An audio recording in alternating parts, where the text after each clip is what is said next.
Dentro da tua geladeira tem muito frio ou pouco calor? E o que ondulatória tem a ver com frango assado? Tem ímãs no liquidificador? Por que deslizar no gelo é mais fácil que rolar no asfalto? E afinal, que relação tem entre o espelho e o escuro? Complicou? Simplifísica. Raquete de tênis, sola de sapato e cosméticos. Você sabe o que esses produtos têm em comum? Todos eles podem ter sido fabricados com o uso de nanotecnologia. Na sola de sapato, por exemplo, são usados nanoporos, que ajudam na ventilação. Já na raquete de tênis, são utilizados nanotubos, que melhoram a rigidez e também a leveza da raquete. Nessa edição do Simplifísica, duas pesquisadoras da URGS, a Naira Balzaretti e a Silvia Guterres, falam sobre nanociência. Elas nos explicam o que é essa ciência e como ela pode ser usada nas mais diferentes áreas, especialmente na área da saúde.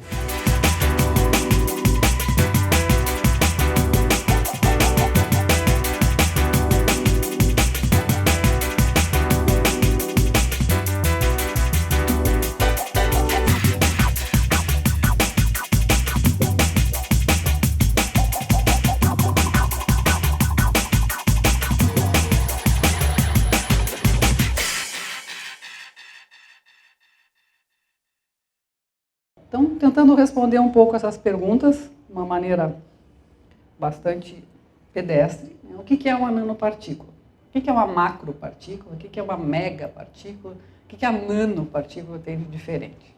Então, uma nanopartícula é uma partícula, né?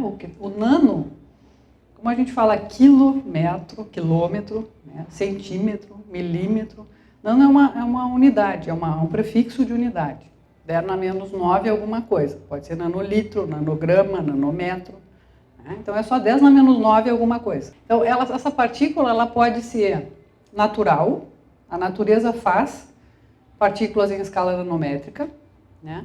Ela pode ser sintetizada em laboratório. A composição dela pode ser qualquer. Pode ser metálica, óxida, polimérica, de carbono, semicondutor, biomaterial, compostos. A forma dela. Tem nanopartículas esféricas, em tubo, agulha, placa. Podem estar sozinhas ou agregadas. Podem ser dispersas no ar, no gás, líquido, sólido. Nanopartícula é qualquer coisa que tenha um tamanho da ordem de 10 na menos 9 metros. Por exemplo, uma molécula de fulereno, que são 60 átomos de carbono, que é fuligem, é da fuligem do carbono numa chaminé. É uma das formas que em alta temperatura, o carbono se decompõe e eventualmente se fecha numa molécula sem ligações pendentes. É uma maneira de estabilizar os átomos de carbono. Se esse é o tamanho da Terra, que é imensa, a gente olha para o horizonte, ela parece plana de tão grande que ela é. Se eu comparar o tamanho de uma bola de futebol com a Terra, a proporção da bola de futebol para a Terra é a mesma de um fulereno para uma bola de futebol. Então isso aqui é muito pequeno. A unha da gente cresce aproximadamente 1 nanômetro a cada segundo. Ninguém enxerga isso, mas durante uma semana a gente vê o resultado. Aqui tem um exemplo de essa figura atrás aqui é um fio de cabelo, visto no microscópio eletrônico, uma escala de 20 micrômetros, que é 20 vezes 10 na menos 6 metros. O fio de cabelo a gente enxerga a olho nu. Todo mundo sabe mais ou menos quanto é que é tem noção do que é o diâmetro de um fio de cabelo. Né? Então é da ordem de 60 a 100 micrômetros. Isso aqui é um nanofio de prata, colocado em cima de um fio de cabelo. E esse a gente não enxerga. Terceira pergunta, o que é nanociência? A nanociência é a criatividade de tentar criar essas nanopartículas, entender as propriedades delas, manipulá-las, né, entender o comportamento delas na escala nanométrica. É como qualquer ciência, só que o foco é numa escala muito pequena. Tem uma série de trabalhos, né, de divulgação da ciência e tecnologia, na área nano, inclusive, as folhas de lótus, folha de couve, né, tenta lavar uma folha de couve, ela não molha, a água rola nela. Se olhar essa folha no microscópio, ela tem nanoestruturas que impedem que a água molhe a superfície. O segredo está na reatividade dessas partículas. Elas não são de Marte, elas são daqui, elas só são pequenas. E o fato de serem pequenas torna elas muito reativas. E essa reatividade afeta todas as propriedades dessas partículas. Por exemplo, um material com nanopartículas, ele fica um isolante térmico perfeito, o calor não se dissipa. Então, para quem anda na neve, etc., existem sapatos consolados a partir de nanotecnologia que impedem que o pé congele, que esfrie. Então, as propriedades térmicas são melhoradas, propriedades mecânicas, materiais policristalinos com pó muito fino, têm propriedades mecânicas diferentes, são mais resistentes. Propriedades elétricas, né, em materiais do tipo grafeno, tem propriedades elétricas bem diferenciadas. Propriedades magnéticas, tem toda a espintrônica, a magnetorresistência gigante. Os HDs, hoje em dia, trabalham com nanotecnologia para armazenar terabytes de memória num espaço pequeno.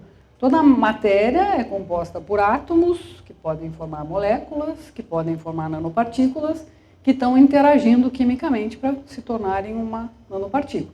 Se eu pegar cada bolinha aqui representando um átomo, a interação de um átomo com seus vizinhos, se ele está dentro do volume da matéria, ele está conectado quimicamente com os vizinhos e está satisfeito quimicamente. Ele tem vizinhos em toda a sua periferia. Os átomos que estão na superfície do material estão numa situação diferente. Aqui tem átomo que não tem ninguém do outro lado para compartilhar a ligação química. Então ele é mais reativo nesse sentido. A superfície é um defeito no material. Tem átomos aqui com ligações pendentes. E aí ele reage com quem quer que seja, o ar, o líquido, quem quer que encoste ali, porque ele está carente de ligação química. E é isso que eu chamo de reatividade. Todo mundo que está na superfície é mais reativo do que quem está dentro do material. Né? E aí é o que se fala a razão superfície e volume das nanopartículas. Se a minha nanopartícula for esse cubo aqui, quantos átomos tem nesse cubo aqui? 64 bolinhas, 64 átomos. Se eu pegar esses 64 átomos e dividir em 8 nanopartículas menores, cada uma delas com 8 átomos, 8 vezes 8, 64. Não criei nem destruí átomos. Se esse cubo tiver 1 centímetro por 1 centímetro, qual é a área dessa face aqui da frente? 6 vezes a área da face de um quadrado é lado vezes lado. Se ele tem 1 centímetro de lado, 1 vezes 1 dá 1. Então eu vou ter 6 centímetros quadrados de superfície nesse cubo grande. Cada cubinho aqui tem meio centímetro de lado, porque é a metade dessa aresta. Então a área dele vai ser meio vezes meio e ele tem 6 lados também. A área de cada cubo vai ser 6 vezes meio, dá 1,5 centímetro quadrado. Eu tenho 8 cubos agora. Então 8 vezes isso dá 12 centímetros quadrados. A área que eu tenho no cubo maior é a metade do que eu tenho na área se eu separar em 8 cubinhos. Aí é que está o acesso ao nanocomportamento da matéria. Porque eu aumento a área. E eu disse para vocês que os átomos que estão na superfície são os mais reativos. E aqui eu ganhei muita superfície. E em termos de volume, né, o volume de um cubo é lado vezes lado vezes lado. 1 vezes 1 vezes 1. 1 centímetro cúbico é o volume desse aqui. O volume é o mesmo. Eu não estou criando nem destruindo matéria. Eu estou simplesmente aumentando a área. E se eu fizer isso exageradamente, meu cubo de 1 por 1, que a gente viu que tem uma área total de 6 centímetros quadrados, agora se eu cortar em cubinhos de 1 milímetro de lado, eu vou ter 60 centímetros. Eu aumento em 10 a área. Se eu continuar diminuindo para 1 nanômetro os meus cubinhos, eu vou ter 60 milhões de centímetros quadrados de superfície. E é o jeito de trabalhar, deixar o pessoal na superfície. Quem está na superfície que está interagindo. Alguns exemplos de alteração de propriedades por causa do tamanho. Qual é a cor do ouro? Então, a cor clássica do ouro que a gente está acostumado é aquele cubão de ouro que tem poucos átomos na superfície, né? Quantos átomos tem nessa barra aqui de ouro?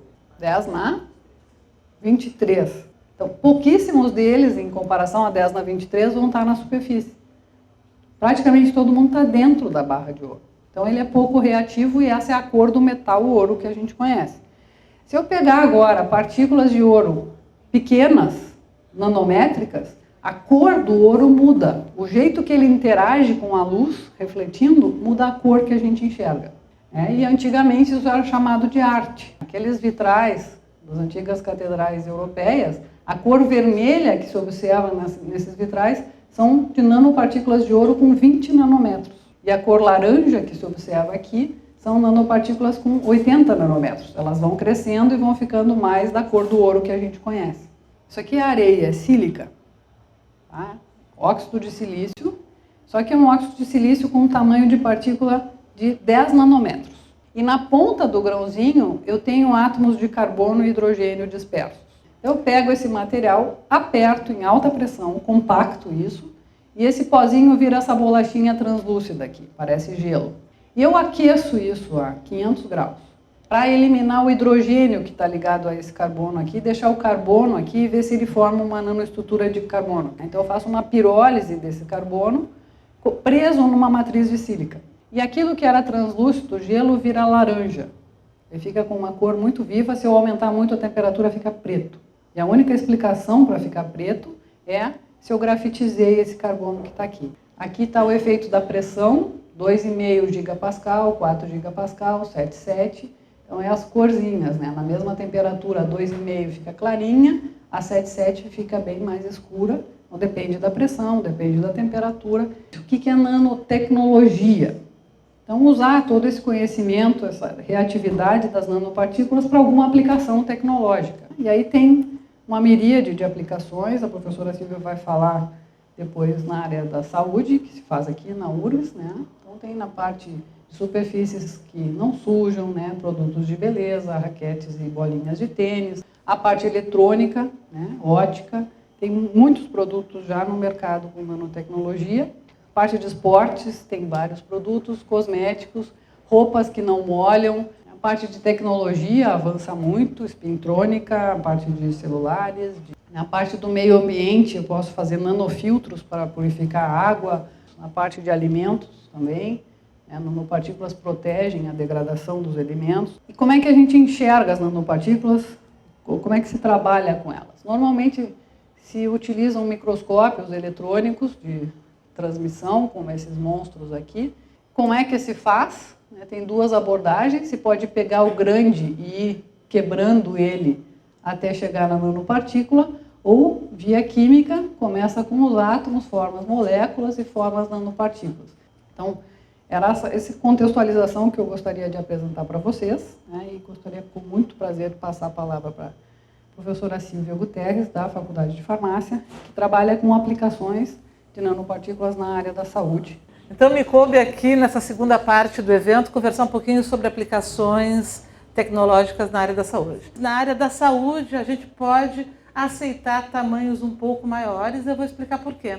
Porque nós estamos falando de nanopartículas usadas para terapêutica, onde nós vamos ter a administração dessas partículas ao corpo humano, né? Há estruturas biológicas que vão precisar que a partícula tenha um determinado tamanho, uma determinada robustez, para que haja o acesso a determinados sítios, células, órgãos ou tecidos. Mas eu quero comentar que a área biológica foi a primeira, em termos conceituais, a levantar a possibilidade de termos tratamentos terapêuticos mais efetivos por conta daquele conceito que seria marcado como o da bala mágica. Se a gente pudesse, ao tratar uma doença, fazer com que o fármaco fosse direto e exclusivamente para a região prejudicada, não atingindo as células e os tecidos normais, nós poderíamos ter um tratamento mais seguro e com menos efeitos colaterais. Então aqui vocês têm vários eventos que aconteceram. Vamos ver aqui,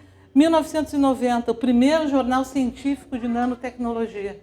Isso na história da ciência foi ontem, é muito recente. Nos anos 90, nós temos os primeiros medicamentos de base nanotecnológica ingressando no mercado. A gente segue aqui a primeira companhia de nanotecnologia, né, o primeiro livro de nanomedicina publicado. E aqui um marco, ano 2000, Estados Unidos, quando o governo Clinton lança a iniciativa americana para nanociência e nanotecnologia. Então, voltando àquele conceito da bala mágica, é ele que está na origem do uso de nanotecnologia para terapêutica. O interessante seria descobrir formas de chegar diretamente ao alvo a ser tratado, poupando os tecidos sadios.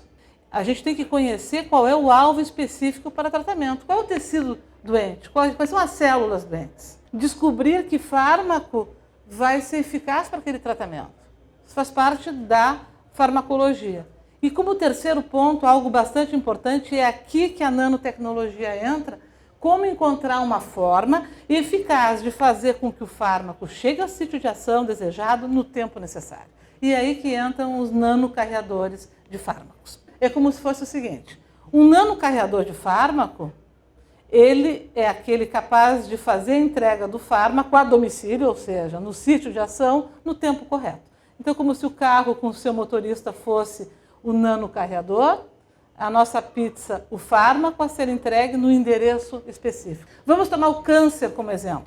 Isso seria abordado da seguinte maneira. Na quimioterapia do câncer, a gente sabe que tanto as células-alvo como as células normais são atingidas. Por isso que o tratamento ele é brutal, o tratamento com antitumorais, o paciente muitas vezes se ressente enormemente por conta dessa falta de seletividade. Então a ideia aqui é usar nanopartículas para tentar direcionar um pouco mais. Então as nossas nanopartículas, aqui falando na área terapêutica, elas são um pouco maiores, como eu falei, elas têm 200, 300 nanômetros, porque nós precisamos desse tamanho para que haja um extravasamento, por exemplo, num vaso sanguíneo ou nas estruturas biológicas. Então, vamos pensar que essa é uma nanopartícula usada em terapêutica em azul, o fármaco em vermelho sendo carregado, né? Algumas estruturas diferentes de superfície, e essas partículas podem extravasar no corpo humano, dependendo do tipo do endotélio de cada local. Com isso, elas podem estar concentradas num determinado órgão ou desviar de outros. Mais do que isso, eu posso usar essa enorme área superficial, que a Naira bem falou, das nanopartículas, para, entre aspas, decorá-las. E elas vão ser decoradas, por exemplo, com substâncias que são reconhecidas por receptores específicos expressos, por exemplo, num determinado tipo de tumor. Então, elas vão ser direcionadas a um determinado alvo e, ao mesmo tempo, não esqueçamos, elas carregam o fármaco. Na área terapêutica não são nanopartículas simples, elas são nanopartículas complexas. Eu tenho estruturas que vão ser engenheiradas de forma a estruturar uma cápsula, uma esfera, uma nanopartícula lipídica. Então aqui vocês têm representado a questão da biodegradabilidade. Então veja bem, a nanopartícula tem que encapsular o fármaco para poder fazer esse endereçamento. Mas uma vez isso acontecendo, essa partícula tem que se desintegrar, liberando o fármaco e se desintegrando ela mesma em substâncias que sejam seguras, que elas não sejam tóxicas ao organismo. Isso já alcança vários setores econômicos, né? Existem vários produtos com, como se diz, nanotecnologia embarcada. Por exemplo, no meu creme cosmético. Eu tenho um creme cosmético com nanocápsulas no seu interior. Eu olho para o creme, ele é idêntico, mas a performance é diferente. Vocês podem perceber aqui que nanotecnologia em saúde tem várias aplicações. Aplicação na terapêutica são os nanomedicamentos. Esses medicamentos com nanomateriais capazes de fazerem uma entrega programada. Eu posso ter nanopartículas destinadas ao diagnóstico. São partículas capazes de detectar tumores, por exemplo. Posso ter ainda a abordagem que é mais recente, que são a abordagem teranóstica, onde eu tenho uma nanopartícula que encapsula um fármaco para ser entregue, mas ao mesmo tempo ele faz a detecção do tumor, detecta e entrega o fármaco para o tratamento. Eu tenho uma série de controles na terapêutica que eu não teria através de uma abordagem convencional. Eu posso controlar como esse fármaco vai ser entregue, aonde, eu vou ter um efeito sustentado, eu reduzo toxicidade, aumento da biodisponibilidade, controle da volatilidade. O que isso vai ter de aplicação na área da saúde? Sim, tem uma aplicação bem importante na área de perfumes, porque muitas das essências que se usa para compor perfume são voláteis, muito voláteis. E isso faz com que o perfume a gente aplique e ele logo desapareça. Se algumas essências estiverem nanoencapsuladas, eu tenho um efeito a mais longo prazo. Quero apresentar para vocês, falando da área de medicamentos, o que está acontecendo no mundo hoje. Por quê? Porque na área de medicamentos, vocês sabem, nós temos uma série de etapas a serem vencidas até que um determinado medicamento chega ao mercado. A gente começa com os ensaios pré-clínicos em animais de laboratório, passa para humanos, né? E essas são as fases chamadas clínicas. Fizemos, então, um recorte buscando ver em nanotecnologia o que nós temos para terapêutica. E, à época, haviam 117 estudos clínicos, a principal doença abordada é o câncer, e dos tipos de câncer é o câncer de mama, aquele para o qual o maior número de ensaios clínicos vem sendo realizados ao redor dos institutos de pesquisa ao redor do mundo. Nós temos várias formas de fazer ingressar um medicamento para que ele tenha um efeito terapêutico. Isso se chama, na abordagem farmacêutica, vias de administração.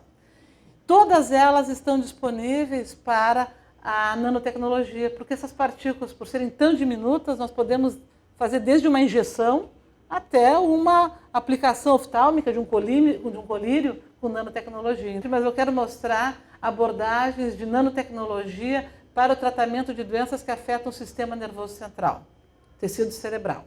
O tecido cerebral ele é revestido por uma membrana que se chama barreira hematoencefálica. Por que ela está ali? Ela é protetora, ela protege, porque senão qualquer substância que a gente ingerisse poderia alcançar o tecido cerebral. Então, é uma barreira que protege, mas qual o inconveniente dela? Ela também não deixa os medicamentos entrarem no caso de haver necessidade de tratar alguma doença que afete o sistema nervoso central. Exemplos, tumores cerebrais, Alzheimer, Parkinson. Então, são doenças de difícil tratamento, porque nós temos que cruzar essa barreira.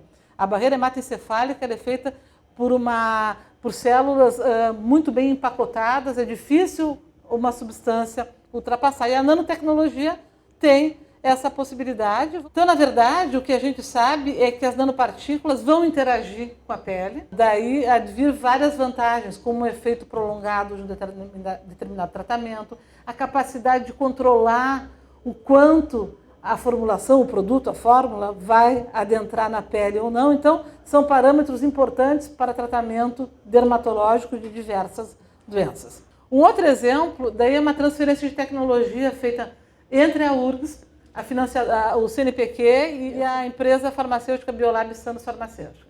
Foi um desenvolvimento feito há quase 10 anos na URGS, onde a gente desenvolveu uma tecnologia, patenteou, né, e transferiu para uma empresa farmacêutica.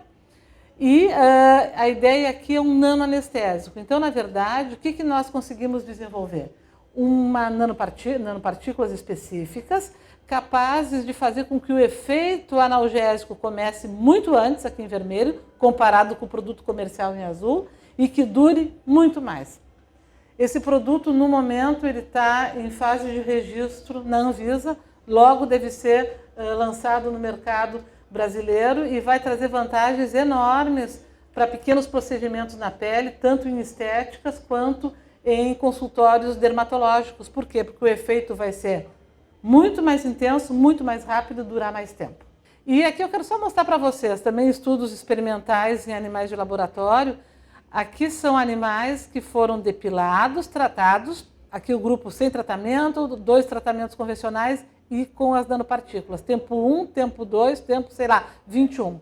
Vejam o dorso dos animais, aonde houve maior crescimento de pelos, aonde nós tratamos com as nanopartículas. Então, essa tecnologia foi transferida, né, e a gente tem a expectativa que num futuro não muito distante esse produto alcance o mercado também. E é daí algo muito interessante, porque tem uma outra questão muito relevante. São nanocápsulas que contêm 2 fármacos. Minoxidil, todo mundo já ouviu falar. Minoxidil é o fármaco clássico para tratamento da alopécia, a calvície. Mas contém também finasterida. A finasterida é um hormônio usado por via oral, é um comprimido, para o tratamento da calvície masculina, mas causa um pequeno inconveniente, impotência. Imagine qual vai ser o benefício de colocá-lo de forma externa, onde esse risco desse efeito colateral vai desaparecer. Então aqui nós temos uma expectativa muito boa nessa tecnologia aqui. Quero só fazer um viés histórico interessante. Quando a gente fala nanotecnologia em cosmético, fotoprotetor, a gente pensa que é algo muito novo. Mas assim eu faço desse exemplo algo semelhante em relação ao que a Naira fez para os vitrais. A nanotecnologia em cosmético é muito antiga, só que não se sabia que eram nanopartículas de chumbo, por exemplo, que estavam, então, em cosméticos no Egito Antigo. Hoje se sabe. Então, naquela época já se tinha a percepção do efeito, que partículas pequenas elas faziam uma cobertura melhor, só que não sabia que era nanotecnologia. E eu quero mostrar o fotoprotetor que a gente desenvolveu, isso tem alguns anos, tem 5 anos que esse produto está no mercado. Foi uma parceria entre a URGS e a empresa Biolab Santos Farmacêutica com financiamento parcial pela FINEP, que é a financiadora de projetos, certo? Então nós desenvolvemos fotoprotetores fator 100, são fotoprotetores de altíssima proteção. Por quê? Porque nós temos nanotecnologia, uma nanotecnologia especialmente desenvolvida, nós temos ali uma mistura de componentes, de óleos, de polímeros, de lipídios. Isso aqui é um gráfico que mostra a distribuição de tamanho das partículas, das nanocápsulas no caso, e a gente pode ver 3 lotes. Aqui esse gráfico representa 3 lotes produzidos. Vejam que são 3 gráficos sobreponíveis. Isso significa dizer algo importante em nanotecnologia, reprodutibilidade do processo.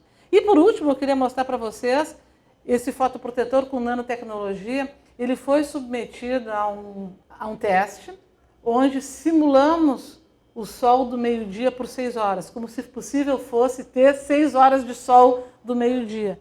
E o produto foi estável durante todo o período. O que significa dizer? Que na prática, no uso, na praia, na piscina, é um fotoprotetor que tem uma durabilidade enorme. Por que eu faço questão de trazer esse exemplo, inclusive, com essa divulgação? Porque foi o primeiro caso de nanotecnologia em parceria universidade e empresa com sucesso no Brasil. Muita coisa ainda vai acontecer. Na terapêutica nós temos um potencial enorme, eu pensei alguns exemplos muito rapidamente, mas é possível sim terapias mais seguras, mais eficazes, né? E essa contribuição é a que a nanotecnologia pode trazer de mais importante para a área da saúde humana. Obrigada.